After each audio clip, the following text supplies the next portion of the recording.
It's Tuesday, September 18th. I'm Scott. I'm Rim. And this is Geeknights. Tonight, Team Fortress.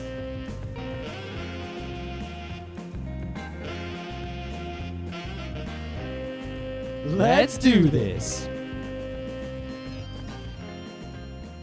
All right, we gotta get this done quick so I can get back to playing Team Fortress 2, which I've been playing pretty much nonstop until just now. I played 2 rounds this morning. I got home, I tweaked it a bit, and I've been playing up until now. And this is why we're recording the show at 9, something we haven't done in a long time. Actually, we used to record the show at 9:30, so this isn't too bad. Or even later than that on many occasions. Yeah, so actually, pretty good.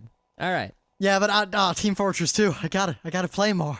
Yeah, we'll be playing. Think about it, this game from now until probably we die will be available for play. Yeah, it's not going to pull the tribes too. The thing is, I'll get into this when we talk about it, but I do want to say, while this game is pretty fun already, the experience is not even close to the first day's experience of Tribes 2. No. Like, not even. It's not a perfect. Plus, this is a beta, first of all. Yeah. And second of all, the game is great, but it's not perfect. So, in the news, a bunch of FPS nutballs freaked out because the Team Fortress 2 beta didn't come out when they wanted it to come out. It came out some hours later. All right, so let me give you the whole story. I went around collecting information from various sources, and this is the story that I collected. I am not going to, stand by this story as 100% true, but this is what the evidence tells me, all right?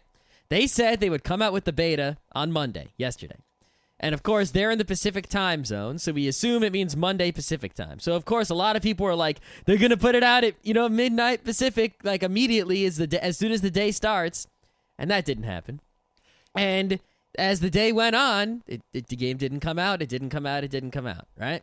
People were like, where's the game? They're not coming out with it. Well, they said they'd come out with it today. They're not coming out. Yeah, there were a bunch of crapo dig stores like, Valve fucks all their customers, takes money, doesn't give game. Yeah. It's like, dude, it's a beta. What do you want? Yeah, it's a beta. You're lucky they're giving it to you. And they didn't promise a specific time. They just said today. So you're lucky you're getting it at all. So after some digging, not digging with 2 Gs, with 1 G, I have discovered that it is most likely situation that they're having a problem with the Linux dedicated server, right? The game itself, they've got going. The Windows server, they got going. But the Linux server, they didn't get going. Now, this is something a lot of you who play PC games and use Windows might not realize. Because you think, oh, the games are all only in Windows. And that's true. But the majority of FPSs out there, the majority of the servers are running Linux. Because it's generally easier and better. Well, when you play a game like World of Warcraft, right, all the servers are run by Blizzard. They run all the servers. I don't run a server in my house, but for a game like Counter-Strike, Valve doesn't run any servers at all. They run 0 servers. This saves them a lot of money. Think about how much World of Warcraft pays to handle all those servers. The first server I connected to playing Team Fortress when I got home claimed to be the official Valve playtest server. Oh, maybe they have a couple for the testing, but I don't think they're going to turn those off as soon as. Oh, yeah, probably. But for all I know, it was some punk kid who just said that. Maybe. You have no idea. But all the servers for Counter-Strike are run by just people who like Counter-Strike. I mean, we ran one, a really crappy one at RIT. Valve gives you the software to run a server for free. You can't play the game with that software, even though it's pretty similar software. But you can run all the servers you want as long as you have computers that have internet connections. Now, you might think, why do people just run these servers for free and do all this work? And the answer is because they're in college and it's a power trip to be the admin of a server. And that's it. Yeah, you get to be the admin, and also you can reserve slots so that way you can always play the game. Yep, you can have a private server where you and your friends can play without random people on the internet coming in and fucking around with you. And also, while you can run a server on the same machine as you're playing the game on, that's really bad for performance. You definitely want to have a separate computer that runs the server on its own, and someone's got to run that. Yeah, well, just the physics and the engines and everything. Servers for games actually take quite a bit of processing power. Yeah, it's mostly CPU and network that you're worried about when running. Well, yeah, you're not going to need the video card with that A term. No, you're not. So the Linux server, the most popular OS for running game servers, especially Valve game servers, because while they don't release their games for Linux, they put the servers for Linux, because people running servers like to run Linux. And I remember back in the Half-Life days, if a server was a Linux server, they actually had a little tux icon, so you would know that was a better server, and they usually were better servers. Say Tribes 2, it had the little icons, and all the Linux servers were usually better and faster. Yep. So they're having trouble coming out with the Linux server. You can download it right now, but it only downloads the content, which is sort of like the stuff that you can download while you're waiting for the real server to come out. It doesn't actually download like the executable things you need for the server. So you can't run a Team Fortress 2 server on Linux right now because basically what Valve did is they tried all day Monday to get this to work. They couldn't. So at the last minute, at like 11:30 p.m. Pacific time, they put the game out like they promised so that they wouldn't go back on their word, and they're just holding out on the Linux server until they get it to work. The net result? There are like 12 Team Fortress servers in the world. There are barely any Team Fortress servers because they're only Windows servers, and as far as I can see, all the low ping servers that I can get to are full constantly, and the only servers I can get on are very high ping servers, which kind of sucks. So I either need to like brute force my way into one of the low ping servers or wait for the stupid Linux client to come out, and then we can turn our servers on and we'll be in business. Yeah, but I mean, the only real news here is that a lot of people are really, down on Valve and blaming Valve, saying, "Oh, how dare you betray me?" Well, it's like what they do is they create this own expectation in their minds of what they want, and then they act as if Valve promised them what they expected. I mean, if Valve had said the game will come out in September, and the game wasn't out by mid-12:01 on September 1st, they'd freak out just as much. That's true. That is true. All right. So in much more happy news, you might know that Nintendo has had various forums and social things over the years, but there were the Insider forums. I'll get to my opinion on those, but they're gone. They're dead. They're done. Yep. Well, the official Nintendo forums at Nintendo.com for Insiders, right? Insiders to Nintendo. Basically, they've decided that they're going to redo their whole website to go with their Wii and DS explosion, which I think is a great thing because the Nintendo website's kind of shitty. Yeah. It's full of flash, and the interface is kind of cluttered and really small and hard to deal with. And the only thing I use that site for is to register video games when I get them, because occasionally that means I get prizes. Now, you might think, why is it news that Nintendo shut down some forum somewhere? The answer is kind of frightening. I don't know if any of you have ever delved into the Insider forums, but they were a cesspool of they were the worst thing in the world. If you ever wanted to see, you think up in your mind the stereotype of an AOL using 10-year-old pokey kid with his mudkips. That kid's got 6 Pikachus in his team, I guarantee it. Take that stereotype to the extreme, multiply it by a few thousand, and make a forum that consists of those people and only those people. That is what these forums were. They were absolutely unusable. It was nothing but 10-year-olds yelling at each other.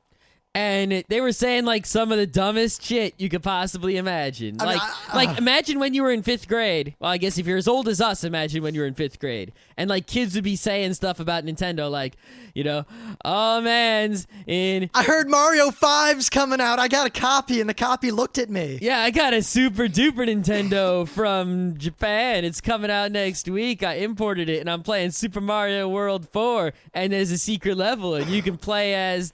Green Luigi Toad. Yeah, but like 3 warp whistles, I got 9. Yeah, that's the kind of Mom stuff. got 9. That's the kind of stuff that goes on in the Insider forums. No exaggeration. And none. The worst part is, I mean, these forums are bad on a number of levels, and I wouldn't hesitate to put them on like a top 10 list of worst forums on the net. I mean, the Penny Arcade forums are a cesspool. They're pretty bad. But they're not But at least nearly. in the Penny Arcade forums, there are a few shining lights here and there of, the Penny Arcade awesome. But there was none of that in the Insider. Nope. They had no redeeming value whatsoever. If you take the worst of the Penny Arcade forums, the absolute worst, and you spread it thickly over an entire surface, that is the Insider forum. I would rather go to a forum hosted by the Style Project than ever delve into the Insider. I would go to the Something Awful forums and 4chan before I went to the Insider forum. I might watch the meat spin for, 2 or 3 rounds before I killed myself. Yes. Rather than go into the Insider forums. That is also true. Now, I'd rather have take a buffalo and take a diarrhea dump in my ear than go to the Insider forums. We just can't be filthy like the Angry Video Game Nerd is filthy. No, we can just copy his filth. Yeah, we can't actually come up with new similar filth. Nope. Right, but they're even worse than that for a number. I mean, one, they were one of those forums, from what I can gather, where you got more privileges based on how much you posted and Yeah, It the was- more of an insider you were, the more like they give you stuff like custom icons and titles. or stuff and- like the ability to edit one of your posts after you post it. It's kind of a shame that the forum was sort of run by Nintendo. It was the official run by Nintendo, the company. But it seems like all the moderators ran the forum as if it was like some punk kid crap forum, and how Well, it the was forum some was punk kid run, crap forum. how the forum was run, I think reflected on the user base. If you run a forum in a certain way, it's sort of like, look at our forum. Our forum could easily devolve into Mudkips. It would have already if we hadn't gotten Mr. It's Period. all about the way you run the forum determines the kind of people that use it. Well, the and worst how thing- and how the community is like. This forum worked like a lot of forums do, where post counts matter. It always says, like, so-and-so has made 198,000 posts, and that makes them cool. And I think what summed it up for me the most was that a lot of these kids joined Dig to comment on the story. Oh, man. And the story in Dig was probably the worst commented story in the history of Dig. And it was just all lowercase 10-year-olds screaming about how their forum was gone. And one solitary kid, it was the example that made me want to just put a bullet right through my eye. This is all lowercase, and I'm quoting verbatim Oh, no. from memory. I might want to close my ears. Oh man, this is really sad. This sucks. Nintendo, those fuckers can't do this. Anyway, anyone know how I get mana and it was mana and whatever, which is whatever you get, like the post counts, like mana and post counts from Nintendo forum imported into other forums? Little hint out there to anyone who ever runs a forum. If there is any sort of stat that your forum keeps as to how many posts a user has made, do not make that public. That only encourages idiots to post more. Yeah. Also, don't turn your forums into a game. If your forums are a game, you will, that game that you put on top of your forums will sculpt the behavior of the people in those forums and usually encourages bad behavior. Yep, even Because Slashdot. smart people won't play that game and stupid people will, and thus stupid people will post more. Remember back in the day, I played the Slashdot game where I decided to fill my entire history with nothing but +5s, and I discovered that Slashdot is indeed a game, and it's trivial to do that. And it encourages a certain type of behavior.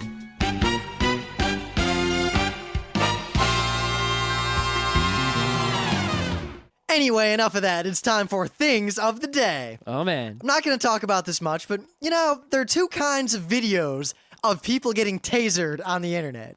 Now, the first kind, the kind I enjoy only because it proves that citizen surveillance of police officers and public officials can do some good.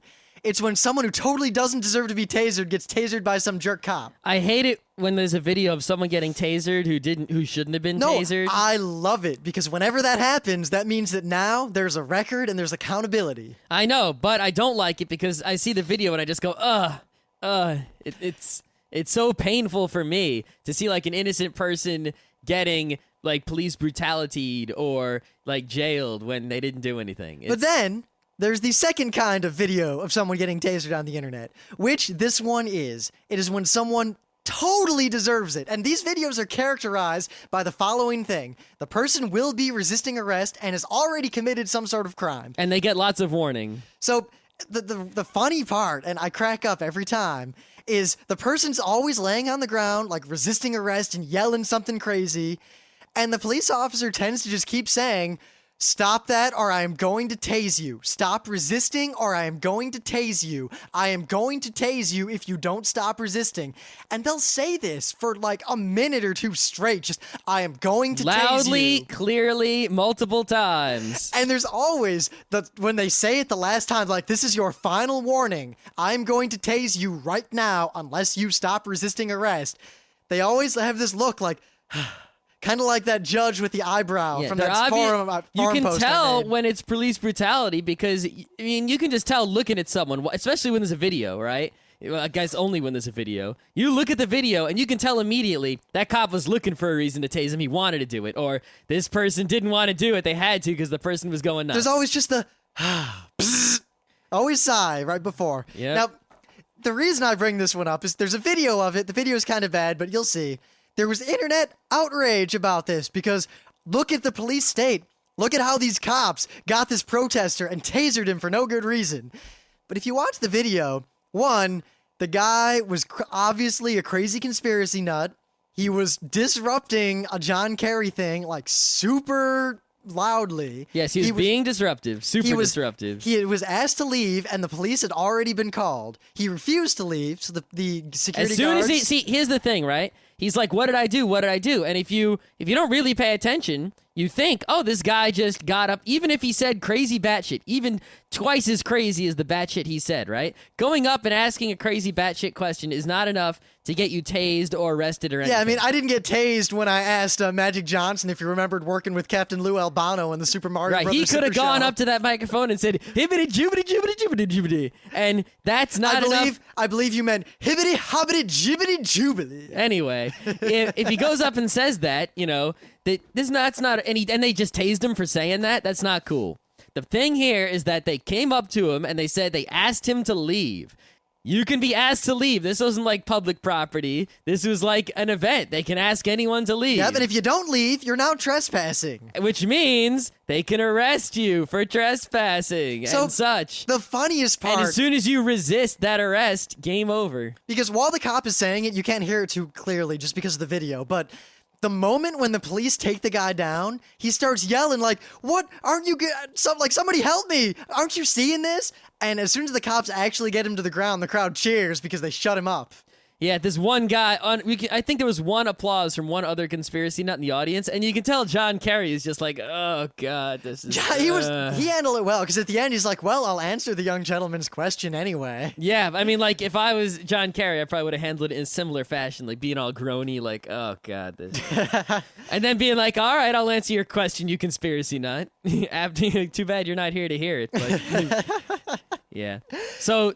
While there are videos where people get tased undeservedly and they're upsetting, and there are videos where people get tased deservedly, and I guess they're refreshing and that I don't feel so bad the police have tasers. Well, it's more that you can't say all cops are bad and all cops are good. I mean, granted, there's the common wisdom that 99% of cops give 1% a bad name, but... Yeah, but this particular video is interesting in that it is one where people think it's a taser didn't deserve it video, but it's actually a did deserve it video. Right, so what do you got? Let's get this quick. I want to talk about Team Fortresses. I got a double thing of the day. Oh, really? Yes. There's the actual thing of the day I'm linking to, but the site that it's on is also a thing of the day in and of itself. There's a man named Greg Kostikian. I think I pronounced his name right. If I didn't, well, sorry. He's an awesome guy. I didn't realize until recently. I knew there was a name of a guy, Greg Kostikian, right? I knew this was a cool guy. And I knew that he made Paranoia, the awesome RPG.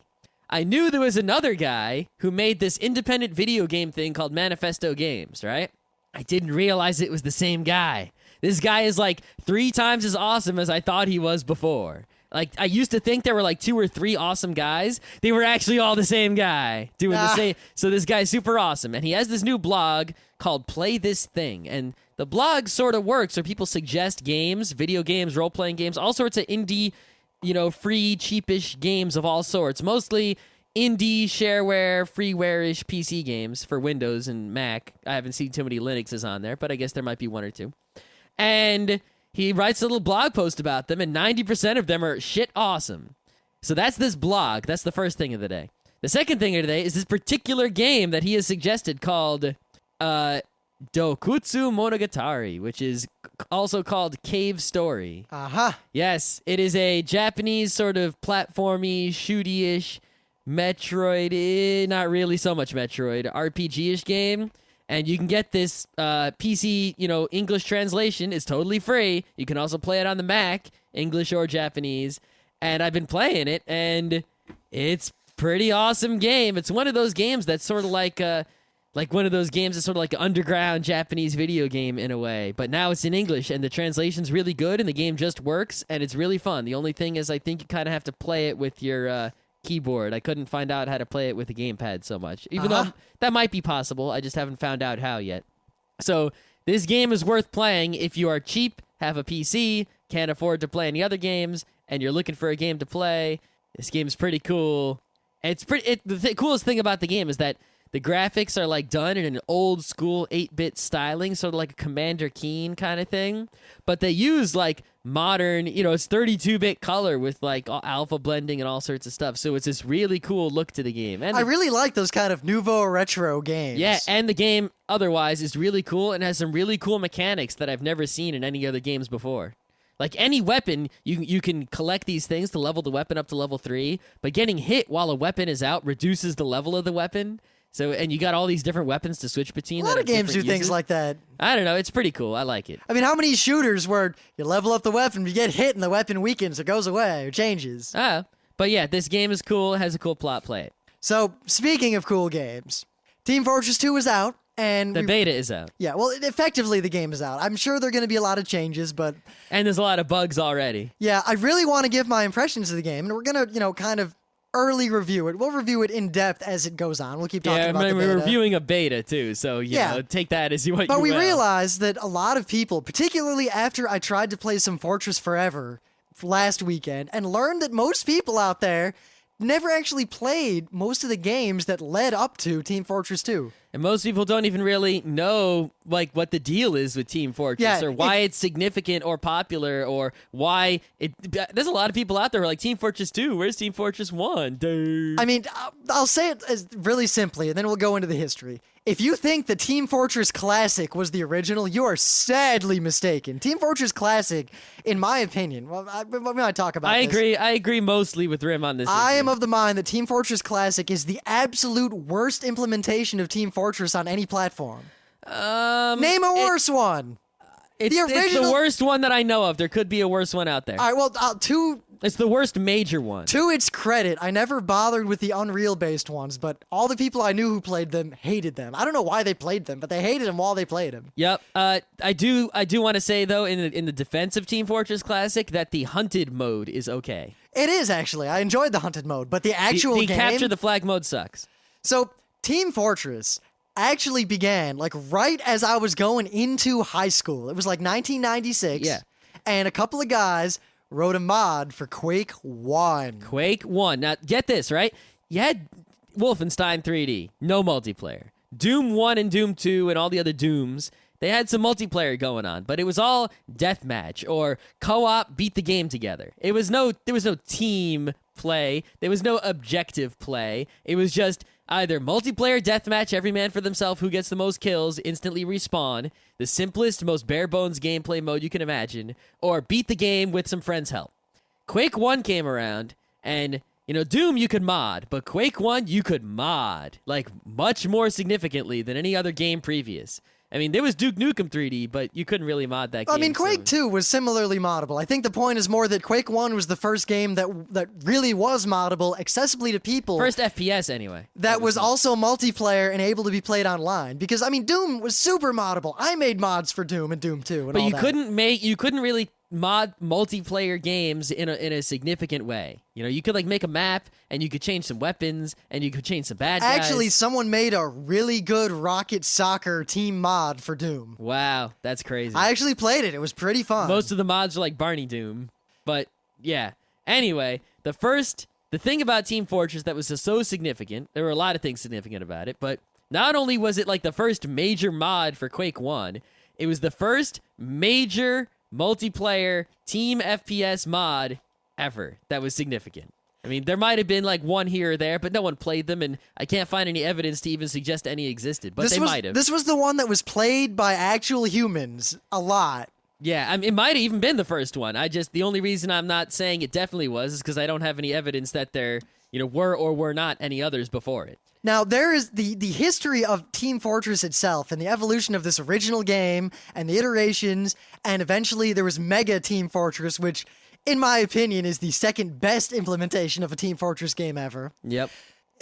That would take a whole show in and of itself to cover all the details of that, and we'll probably do it someday, because it's actually kind of fascinating. But suffice to say, that was the original, and then from there we had, Mega Team Fortress, which was just improvements on that.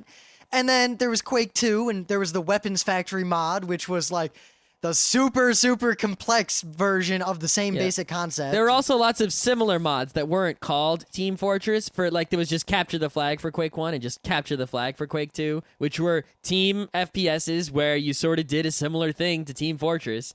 It wasn't exactly like Team Fortress, which is why they didn't call it Team Fortress, but they were team multiplayer FPSs. I mean, you could play Action Quake or Action Half-Life and get a game mode similar to Team Fortress going on, you know? Yeah, I mean, just back in the day, when I was like super into PC gaming, I just remember that the 3 games I played all the time were Mega TF, Weapons Factory, and Action Quake 2. Yep. But to skip all that history, what we're really talking about is this whole genre of game that effectively could be just called a Team Fortress game. Yep. Now, what does a Team Fortress game have? First of all, it's an FPS. If it's not an FPS, it's not Team Fortress. 2, you have classes. This is the other significant thing. I mean, there are games that had classes before. We've had classes in games since the original Dungeons & Dragons.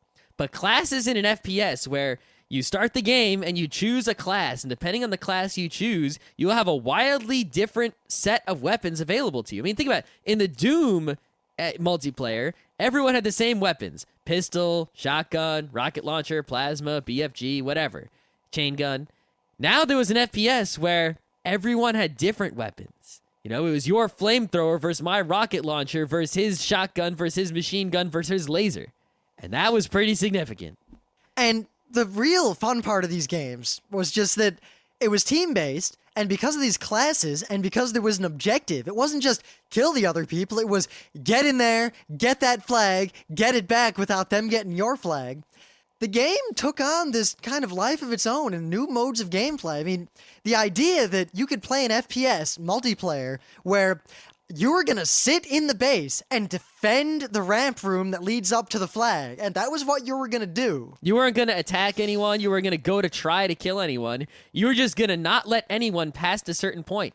None shall pass. I mean, think about it. Up until then, if you're playing an FPS, your only goal was to get from point A to point B without dying and probably killing as many things as possible. Now you were still playing an FPS, but you had a completely different goal, doing something completely different, developing a completely different skill set within the same, you know, I don't know, I lost a word. Idiom? Yes, idiom. See, it was just that because of the classes, people would kind of fall into these roles and people would specialize, and a lot of emergent team play started coming about. I mean, clans are a whole different fact. We're not even going to get into that. But in public service, just people playing this game, not affiliated with each other, didn't even know each other, team play would start to emerge, and it'd start out with simple strategies like, let's all rush now, or they're getting the flag, everybody defend, and things like that. But it started getting complicated, you know. All right, we'll have a bunch of snipers to guard the midway, and then suddenly we'll rush through here and do this and that, and sentries hidden in these corners, and oh my god. Yep. Now, the last significant thing about Team Fortress that really sets it apart from other games, at least other Capture the Flag games especially, is that let's say I run in the base and I get the flag, and I'm running. It's a 2-fort map, which is a 2-fort map means there's a fort on one end, a fort on the other end, and a big open field in the middle. Well, very specifically, there's an open field in the middle with water underneath, and a river, a bridge across, and there's also a sewer entrance that goes between the two. Yes, that is what a 2-fort map looks like. There is a lot of nomenclature, and if you talk to some of those old hardcore grizzled Mega TF players, they'll speak a language few men today understand. But anyway, so it's a 2-fort map. I go into the top of the enemy base. I jump off the freaking rafters, you know, with a rocket jump, and I'm going, and then someone snipes me, and I die in midair, and I fall to the ground. The flag falls to the ground in the middle of the field. Now, some of and these it stays there. Well, some of these, the flag stays there until a teammate touches it, and then it returns. Some of these, it stays there for a time. There's all sorts of different ways this could work. But the point is that it stays there. In a lot of other CTF games, would be you die, the flag returns, you know? Yep. And someone has to actually make the whole trip at once. The fact that the flag stays there, right? It does like 2 or 3 important things to the strategy of the game. First of all, it encourages the team play, because now it's not a matter of, is there one guy on our team who can go and get the flag for us? It's, can the team get the flag? Because if you die, someone can pick up the flag and keep carrying. Yep. People can go with you and defend you while you're getting the flag. So the arsonist and the engineer sitting in the base defending the flag are just as important to your victory as the recon or the scout and the heavy guy who are running forward trying to capture it. Secondly, it changes the dynamic of the game mid-game. I mean, okay, both flags are in the bases. Everyone plays a certain play style while both flags are in the bases. Suddenly, someone gets one of the flags in the middle of the field. The game completely changes as all these defenders move out to the middle of the field, and all the offense completely changes its direction, and the game goes crazy, and people have to adapt to all these crazy situations depending on where the flag happens to end up. Games like this are games where momentum matters, and that is probably one of the biggest factors in the enjoyment, where if you get a foothold in the enemy base, like you've pushed them back to their border, and you're now like at their gate, and you got turrets in their base where they spawn and they can't leave. Yeah. My favorite was in Weapons Factory. The heavy weapons person could make a laser. Like, you stick it on the wall, and it's just a death laser that goes out in one direction, doesn't move. Of course, on some maps, you could put a few of these right across from the enemy spawn. Yes. Now, another thing these games did is they pretty much, at least the Quake-based ones, is they required, to be good, an extremely high level of PC FPS proficiency. I mean, not just that, if you couldn't rocket jump like across the field in the 2-fort, you were gonna die trying to walk across. Yeah, if you couldn't bunny hop, and I'm not talking Quake 2 bunny hopping, which was pretty easy. Try actually bunny hopping in Quake 1. It was kind of a glitch, but it was one of these, like in Smash Brothers, where like the super tournament players do things that are barely legal and are almost a glitch, and that's how they play the game. That's just how good players play. These games are the same way, at least especially the older ones. The skills got to such the point, and the margins were so thin among the good players that it would come down to, I've got the precise timing to bunny conk jump and get in and get the flag. Yeah, if you think about the way the game works, here's an example to show you just how much FPS skill meant. The Scout was the fastest. If you just picked all the classes and you just ran, the Scout was the fastest. Someone with FPS skill and the medic could go faster than anyone, even with the Scout. If they used the Scout, it'd be slower than if they were with the medic because of the way it worked. So the medic. What version would that be true? You can never make a Scout go slower than the other people. No, you wouldn't make the Scout go slower. You could make the medic go really fast. But the Scout, with the same person with the same skill, could make the Scout go faster. There were like I don't know. I think what Team Fortresses have you played? I played Team Fortress Classic mostly, but I played the other ones a couple times. Which ones? Name some. I played the original Team Fortress like 2 times, and I played the Mega TF 2 times. Oh, so you had Quake World? Yeah. Well, I had Quake 1. I doubt, the open source, whatever. There's like 5 open source engines that let you play it. Uh-huh. Anyway. But that's what it says on the internet also, so I'm not just making it up. Okay. Yeah.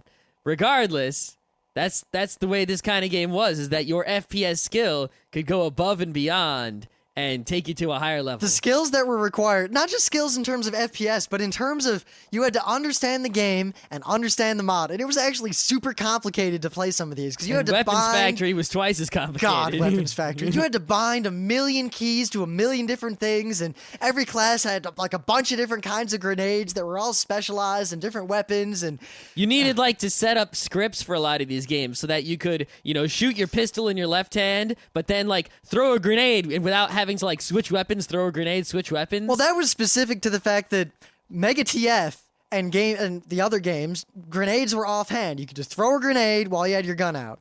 Quake 2 didn't have that facility. You had to switch to grenade and then throw it. So me and many other people who played this game wrote scripts where by hitting a button, it would swap weapons, throw a grenade, and then swap back to the weapon I'd just been using very quickly. Yes, these games, while awesome in their day, were very obtuse, very inaccessible, and pretty much only the hardest core of people who not only had PC skills, the willingness and determination to deal with, Quake scripting, and also mad FPS skills and crazy reflexes and all that such, could have any chance of actually doing well. It was just, the bar was set so high. But anyway, fast forward, TFC sucked, and I'm just going to leave it at that. Well, TFC, I'll just say what it was, is... Well, I want to get to Team Fortress 2, the interesting part. When Half-Life 1 came out, they needed a Team Fortress game for it, so they made Team Fortress Classic, which is supposed to be a throwback to the original Team Fortress, and it kind of was, but it was really simplified, kind of slow, kind of crappy, and it was just Team Fortress for Half-Life. But there was a play mode called The Hunted where you protected the VIP, and that was fun. Yeah, but the thing is, Team Fortress Classic was really shit. It was really shitty. It still is shitty. Right. You can still play it. So before Team Fortress 2 came out, there's a mod called Fortress Forever. They just came out like 4 days ago, like which some is, beta. I've played it, and I know a lot of people in the forums have played it, and I also played it. it's a lot like TFC, and it's just really crappy and not worth it at all. It wasn't fun. It does have better class differentiation and variation than TFC, and it is more polished than TFC. But other than that, eh. Yeah, it's not fun at all. I didn't enjoy it one whit. They concentrated, I think, too much on just like following the Team Fortress formula, and they didn't actually think about the gameplay and then making it interesting, and they didn't think about the maps too well either. So it's really like they got the basic, they got like the peanut butter and the bread right, but they didn't get the subtle flavor of the jelly. Like all the detailed work in making that mod good is just totally lost. But anyway, totally enough history. Team Fortress 2. Would you want to say why it took 10 years for Team Fortress 2 to come out? I think we could do a separate historical show on that. Well, go to rim.waits.t4.t.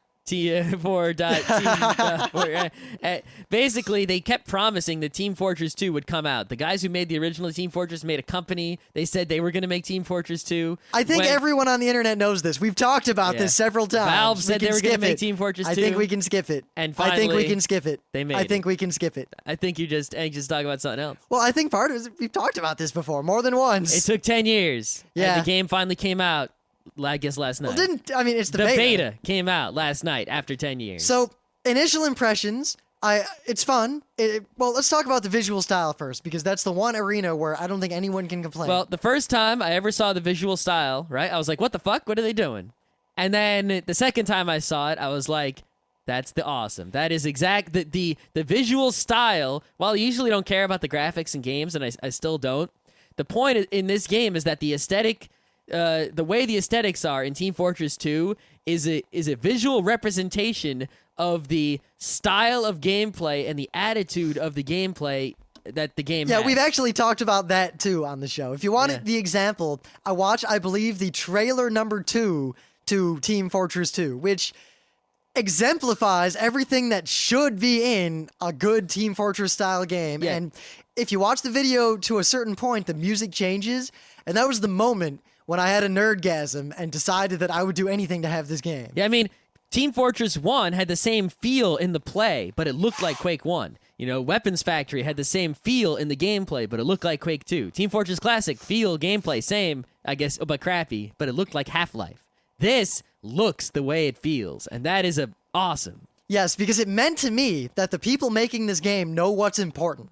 So the visual style of the game is perfect. Every single thing you can see in the game while you play is just...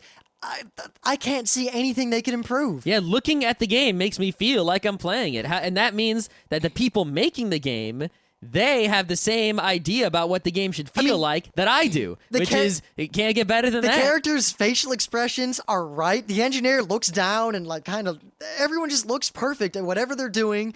The heavy weapons guy is laughing his ass off as he's firing that weapon. It's so organic feeling and just so... There's this sense that's obviously artificial of camaraderie, where you hear your teammates yelling things to each other, not, voice chat, but the characters that they're playing in the game just kind of yelling to each other and medic and taunting each other. You get the same feeling as in the natural selection ready room. Ah, yeah. While you're playing, which is awesome. All right. And I think my favorite little bit is that the spy, this has been a problem with all Team Fortress games that have spies or anything like that, where...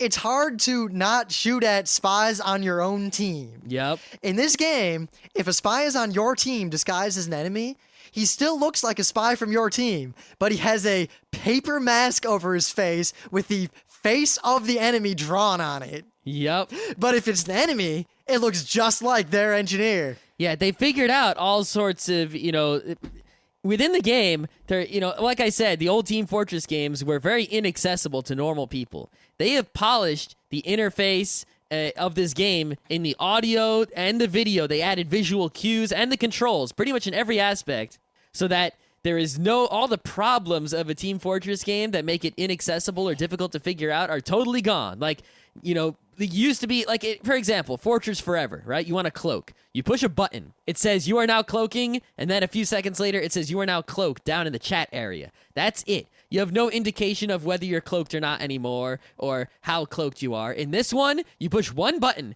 The spy picks up a wristwatch, pushes a button on it, and he keeps his wristwatch up in front of his face, but his arms totally get cloaked, and you can see that you're cloaked with your eyes. And then, when you get uncloaked, you can see that you're uncloaked, and you can see that you need to recharge your little cloaky thing. Now, along those lines, and this is something that is absolutely brilliant, a lot of classes have a special power. In Team Fortress 2, you bind a key to that, and every class's special power is activated by that same key. So unlike, say, Weapons Factory, where you had to have a separate script and a separate set of keybinds for every single class, in this game, you don't need to worry about any of that. The middle, whatever button you bind, is the special power of anyone you play, no matter what. And no class has more than one special power. So you push, like, Q when you're the spy, and you will cloak. If you're the medic and you have your energy thing charged all the way up, you push Q and you use the invincibility. That's it. You push one button. You're good. So what else about TF2? Well, there's this interesting effect where when you move the mouse really quickly, the world blurs. Now, on one hand, it looks kind of cool, but on the other hand, I almost feel like that might have been added partly because the game's going to be on consoles. Yes, it's tough to tell. I mean, you look at this game, and you can play on your PC with your Xbox 360 controller. You can. It's the game for the Xbox 360. I'm assuming is going to be the exact same game as that we're playing now. Only fixed and such. But I can't. Like, I move the mouse around, and I'm like, okay, this is a PC FPS. I have full control. I'm not being auto-aimed. I'm not being limited or anything like that. But it feels like, when I play the game, that they've done something, like, to I guess, it feels like there's some accommodation for consoles. Oh, I can tell you exactly what it is. I can't put my finger on There's it. a bunch of factors. One, the faster you move the mouse around, the screen blurs while you're moving it. See, I think the blurriness, though, it could just be an aesthetic. Oh, it could be, but thing. that's not the only thing. All right. In general, this game is almost barely an FPS because your FPS skills and precise aiming mean jack and shit in this game. Well, they mean a little bit. I mean, when I was playing, there were a little bit. All it means is they don't mean enough. You have to point sure. in the general direction of the enemy, and you're probably going to hit him because people move kind of slowly. And, like, the rockets take forever to get where they're going. Yep. Most of the guns have really wide spreads. And sniping... Headshots don't mean anything, it appears. At least I can tell. Well, for snipers, it seems to. The problem is that sniping is just absolutely trivial. And it's also kind of not fun because the zoom is just on and off. It's not like a slow zoom in. And it's not lift up the button to shoot. It's click to shoot. Anyone who's ever played an FPS on the PC... The way sniping should work always is where when you hold the mouse button down for shooting, right, it zooms in. And then when you let go of the button, it should actually shoot. Only for the sniper rifle, it should do that. Because think about it. You're sniping, right? If you had to push the button to shoot, the mouse might move a little bit when you push the button in. But you sort of hold the button on someone and let go and they die. That's how sniping should be. It just feels so much better that way. And that's I can't imagine any other way. But just the way the game, like the way characters move and how fast or slow they are and the way all the weapons work, FPS skill means very little in this game. But even worse, I hate to say it, but the way the game is now in its current state, team play doesn't matter either. The game is basically just two mobs of players push against each other until one wins. I can't see any strategies beyond the blindingly obvious ones, like have a heavy guy with a medic following Having him. a heavy guy with a medic following him, if the heavy guy isn't stupid, one of my friends. Nah. Well, I basically, when I had someone who was good at being a heavy and I was the medic and I followed them, we just kicked all kinds of ass. We, destroyed the other team almost entirely. It was amazing. Just the only other thing that really bothers me, aside from the fact that the FPS in is not so hot, it's just the weapon selection. While it's good, they got rid of grenades. We'll talk about that. And every class is just like bare bones. It is exactly what it is. It is iconic of what it is. Yes, they have pretty much taken the Team Fortress formula. They removed all the cruft and they boiled it down to just the essence, which I think is good because it exemplifies what makes a Team Fortress game a Team Fortress game. But in some ways, they took off too much cruft. The fact that every character effectively only has one weapon that's good for their class. Everything else is just kind of nothing. Yeah, it's like everyone... the heavy weapons guy, he has his heavy weapon. Then he's got, the shotgun in his fists. And that's pretty much it. And no character has more than one special power or special anything or special weapon. And I'm not saying I want the Weapons Factory world where I've got a character that has like 9 different things they can do. No. See, But I don't want a game where I feel like my class is so limiting to me that I don't have any tactical decisions. It's not like, I'm in close quarters, got to use this. It's just, this is my weapon and everything else is a backup shit weapon. Yep. I mean, the thing about that they've done right is they've made every class, it's an asymmetric game. You know, an asymmetric game is where people have different things to work with, right? You know, not everyone is equal. Like chess is a symmetric game. You know, this is not, because you have different classes, you're not the same thing. They've made each class super min-maxed, which is what they should do. Like, the scout is really good at running into the base and grabbing stuff. Even though the scout is way too slow in this game. He is way too slow. He needs to be a lot faster. You know what? He can't even outrun the lowest level sentry turret. He just gets killed if there's one there, period, which sucks. Actually, what I'm kind of thinking is that if you just need to double the moving speed of every object in this game. Yeah. And the game would be a lot better. It would be a lot better. See, the game doesn't feel... It's like they didn't slow it down to the point at which I'm like, this is too slow. It's not when Weapons Factory was released on Quake 3. The way Quake 3 engine is, the game just felt so slow and boxy that it was unplayable. Yep, but they slowed it. It feels like it's like a tad slow. It's like, I need to be moving a little faster here. A little faster, people. You know?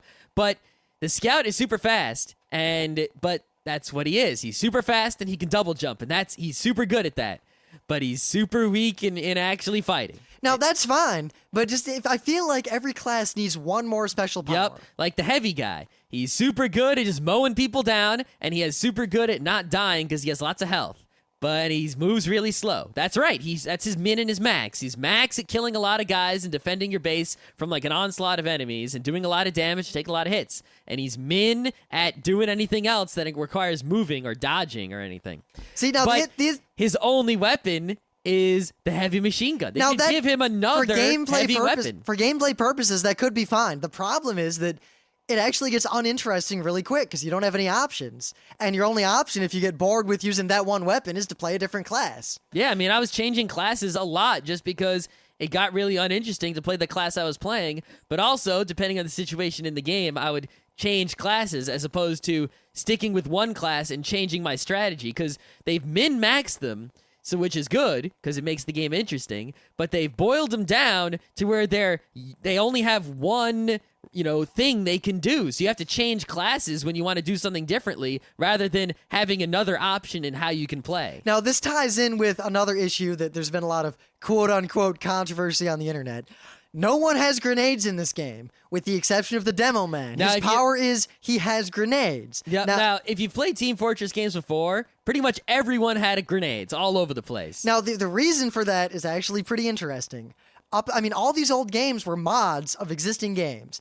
And to do interesting things, you oftentimes had to get around the programmatic just difficulties or limitations of the engine in the game you were using. I mean, in Quake 1, everything was either a gun or a grenade. That's pretty much it. So, to make a class interesting, I'll use, I don't know. It doesn't matter. I won't even give an example. I'll just say, you've got a class, right? He's got, 2 weapons that are unique to his class. And then he's got all the normal weapons. And then he has, say, 2 or 3 different, quote, grenades. One of them's a normal grenade, but the other 1 or 2 are actually special things. Like, I got a good one. In Weapons Factory, you have the Marine, right? And his main weapon was the rocket launcher. But he also had another kind of rocket launcher that was crooked slightly so. And those were his 2 main weapons.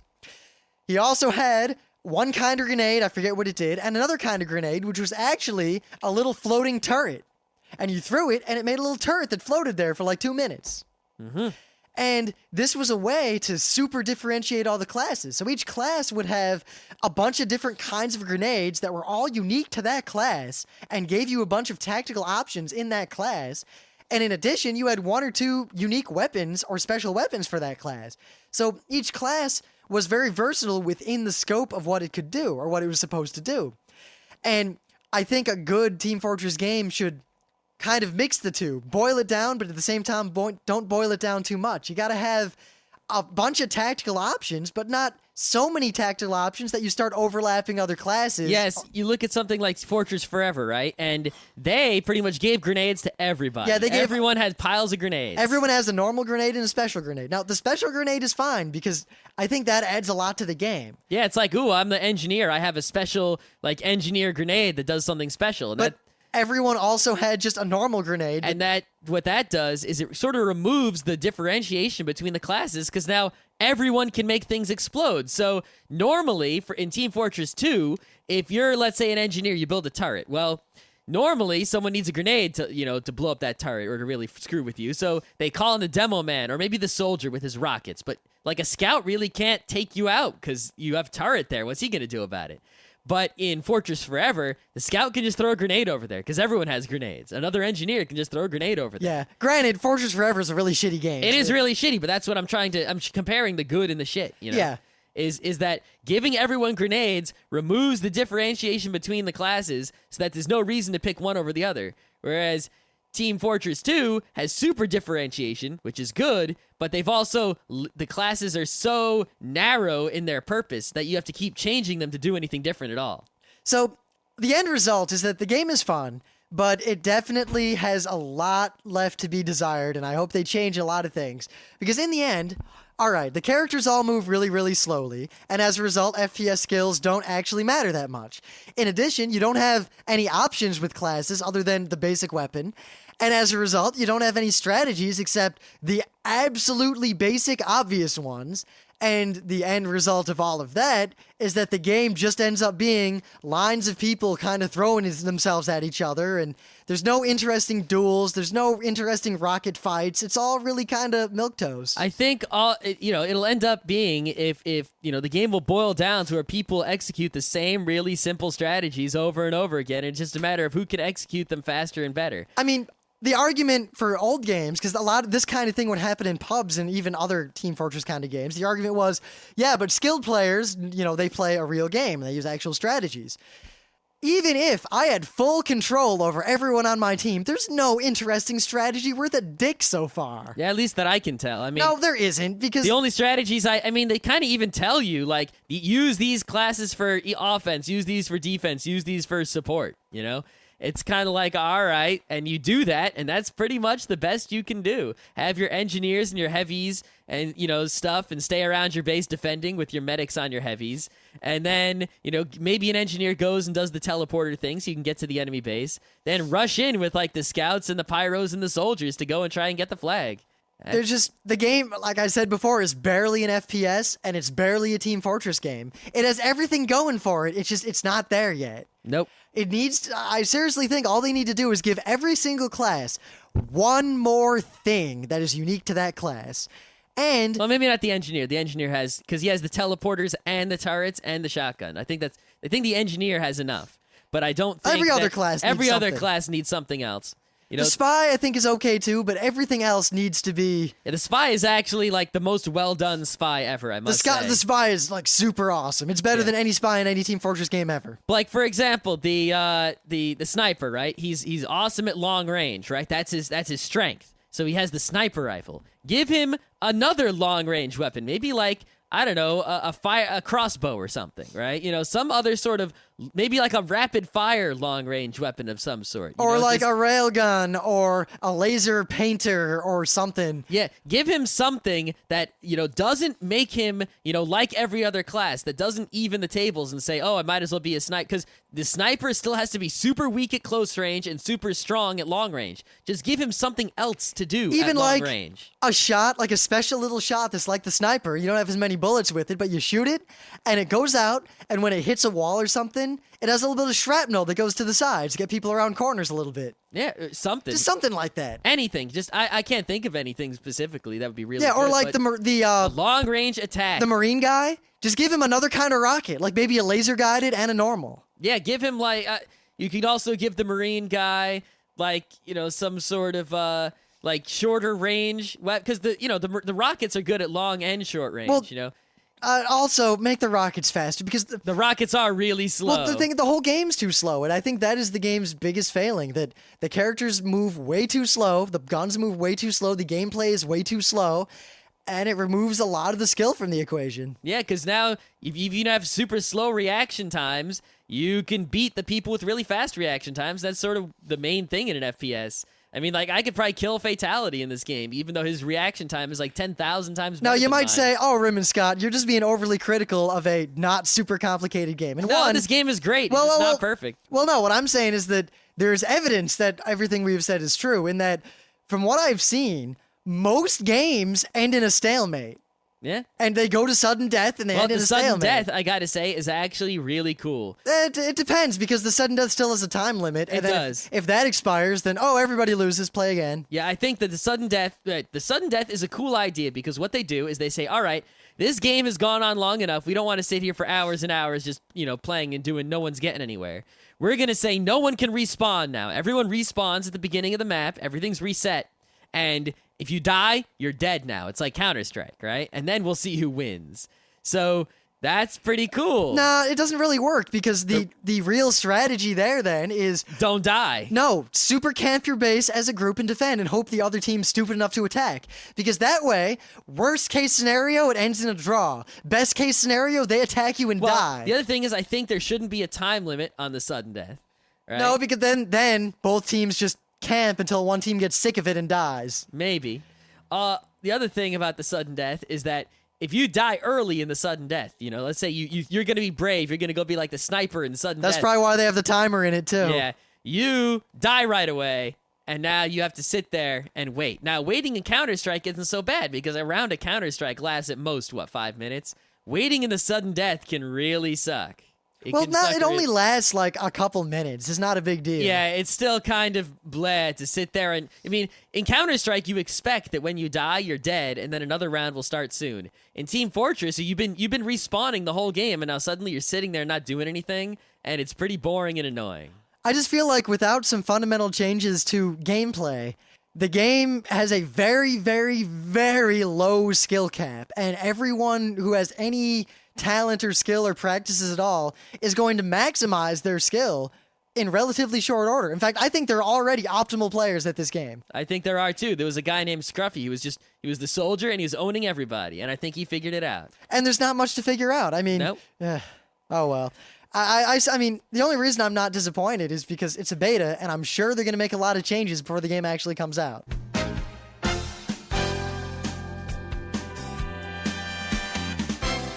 This has been Geeknights with Rim and Scott. Special thanks to DJ Pretzel for the opening music. Be sure to visit our website at www.frontrowcrew.com, where you'll find show notes, links, our awesome forum, a link to our Frapper map, and links to all the RSS feeds. We say feeds plural because Geeknights airs 4 nights a week, covering 4 different brands of geekery. Mondays are science and technology. Tuesdays, we have video games, board games, and RPGs. Wednesdays are anime, manga, comic nights. And Thursdays are the catch-alls for various rants and tomfoolery. You can send us feedback by email to geeknights@frontrowcrew.com.